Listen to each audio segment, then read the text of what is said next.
Thank you, Mr. Speaker, and thank you for the honourable colleagues for that wonderful welcome. It's an honour to join the debate this afternoon on Bill C-30, which is the government's first Budget Implementation Act from this year's budget.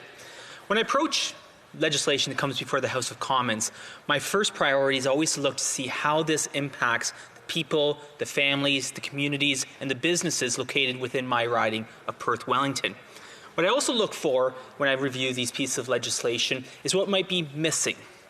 What important aspects might be missing from a piece of legislation and how that would have an impact on the people of Perth, Wellington, and by extension, people of the region and of the country.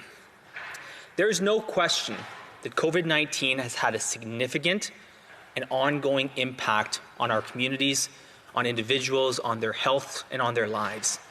Sadly, more than 25,000 Canadians have died due to COVID-19. And countless others have fallen sick, and some are continuing to experience the long-term health impacts that COVID-19 has impacted on them. From an economic standpoint, the ongoing lockdowns have created challenges for businesses. They've created stress and anxiety and feelings of loneliness for many Canadians who are feeling isolated because of this ongoing challenge. Coast to coast to coast, businesses have had to shut down, have had to lay off their employees, and in some cases have gone out of business altogether. A country without a strong and vibrant small business sector is not really much of a country at all. We rely on small businesses as the lifeblood of our communities and the employer of so many Canadians. As the official opposition, there is a duty on our part to not only review legislation, but in many times encourage and promote improvements. And we've done this countless times throughout this pandemic. I reflect back to early in the pandemic when our opposition criticized but also encouraged the government to come to the table with a more generous wage subsidy. When the government initially announced only 10%, it was us as the opposition who encouraged them to come to the table with a more meaningful option. And the same goes for the back-to-work bonus that we proposed throughout the summer, encouraging that incentive that when jobs became available, people were able to take that without losing entirely their entire CERB payments. Unfortunately, though, when it comes to this budget and this budget implementation, it looks more like a pre-election plan rather than a meaningful plan forward for recovery. I would draw the House's attention to the Parliamentary Budget Officer's May 5th report, in which he writes, and I quote, "The government did not make a clear link between the measures in Budget 2021 and its $70 to $100 billion stimulus plan announced in the fall economic statement. Rather, Budget 2021 combines $36.8 billion in additional COVID-19 spending along with other new spending." Once again, Mr. Speaker, we see the Liberal government using the guise of COVID-19 for other non-related funding and spending. Now, Mr. Speaker, as you will know, this week is Tourism Week. And the riding of Perth Wellington is certainly proud to host so many amazing tourism attractions, something that I highlighted earlier today in my statement by members. I think of the Stratford Festival, Stratford Summer Music, Springworks, the Canadian Baseball Hall of Fame and Museum, and of course Drayton Entertainment. Of course, Mr. Speaker, you will know Drayton Entertainment because one of the theatres is also located in your riding. But originally the first theatre, the Drayton Festival Theatre, was of course in Drayton and now in the township of Mapleton. Drayton Entertainment is one of those amazing theatres with an amazing offering each year across its 7 theatres. But one unique thing about Drayton Entertainment is that they have not in the past received operational funding from the government. Instead, they have been self-sufficient and relied on donors' funds and box office revenues in order to make their impact in the community. Unfortunately, this success has also hindered it throughout this COVID-19 pandemic. Last spring, when the government announced the Emergency Support Fund for Cultural, Heritage and Sport organizations like Drayton Entertainment were not eligible because they had not received past funding through the Canada Council for the Arts.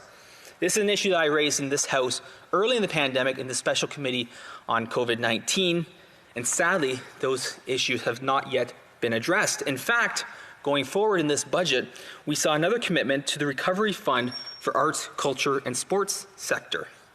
And of course, this might be a positive sign, but once again, I worry, and I know many arts and cultural organizations worry, that the same criteria will once again be used for this funding, and thereby leaving out wonderful artistic and cultural organizations like Drayton Entertainment from accessing these important funds. So, Mr. Speaker, I will call on the government very clearly to ensure that this funding bucket, this funding envelope, is directed to all arts and cultural organizations as they look for recovery.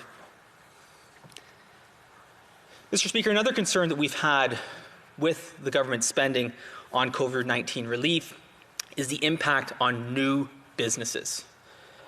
I hear from far too many constituents in my riding who signed a lease just before the pandemic hit, who took over a business just before the pandemic hit or the week the pandemic hit. I heard of one constituent who literally signed their lease on March 13th and now have had their impact on their business that they've never been able to really get off the ground because of COVID-19. But since day one of the government relief packages, they have not addressed new businesses. So not only do they have the misfortune of starting their business during a worldwide global pandemic, but then also they're fighting with their own government to get the support that they in such a dire need. So, Mr. Speaker, we've called on this before. We've raised this in question period. We've raised this in debate. We've raised this in committees. And I'm imploring the government, I'm imploring government members to please ensure that going forward, government relief programs, government support programs for businesses are once again targeted and are able to be accessed by new businesses who had the only misfortune of starting during a global pandemic. Now, Mr. Speaker, I want to talk a little bit about Division 37 of this Budget Implementation Act. Now, those Canadians paying attention may find it strange that within an Omnibus Budget Implementation Act, they are also amending the Canada Elections Act. Now, Mr. Speaker, you may know that within the corridors of this very building, many are referring to Division 37 as the John Nader Vindication Act, because it actually fixes the clause that I made an amendment on during the Procedure and House Affairs Committee during the previous Parliament. And that was adding back in the word knowingly. Knowingly from the rule that publishing false statements that affects elections results. Sadly, the government didn't adopt that small but meaningful amendment, and what happened? The government was took to court. They were taken to court, and the court ruled that that aspect of the Canada Elections Act was unconstitutional. Instead of relying on the advice of the official opposition back in the previous Parliament, they instead went with their misinformed approach, and the result was an unconstitutional finding. In fact, in a scathing decision, Justice Davies wrote this about the advice that came from the Privy Council Office. The Privy Council Office, which is in fact the Prime Minister's own department. Justice Davies wrote, "More importantly, the advice given to the Standing Committee by Mr. Moran, a senior policy advisor, that the inclusion of the word knowingly in Section 91.1 was unnecessary, redundant, and confusing was, for several reasons, incorrect and potentially misleading." At paragraph 58, it goes on to state, "To the extent that Mr. Moran testified about the import of removing knowingly from Section 91.1, his comments were inaccurate and cannot be taken as reflecting Parliament's true intention."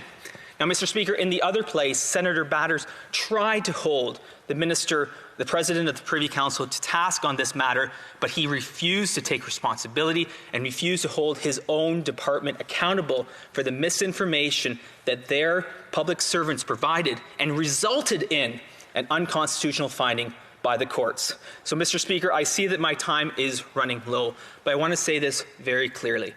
I will not be supporting this Budget Implementation Act because it does not address the meaningful concerns of the people of Perth Wellington who are just trying to get ahead. Thank you, Mr. Speaker.